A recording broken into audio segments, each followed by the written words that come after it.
Hello everybody, welcome to my new YouTube video, and today I'm going to show you how to enable or disable notifications in the Flow app.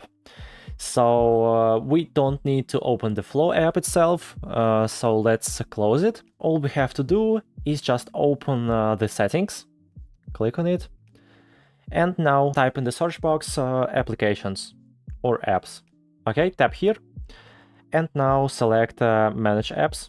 So we can manually find the application or just type again in the search box Flow and select the necessary app. So scroll down until you find the notifications option, tap on it, and now we can turn off all these notifications. So we can turn off notification pages, floating notifications, or we can disable everything for this application, just turn off the show notifications option.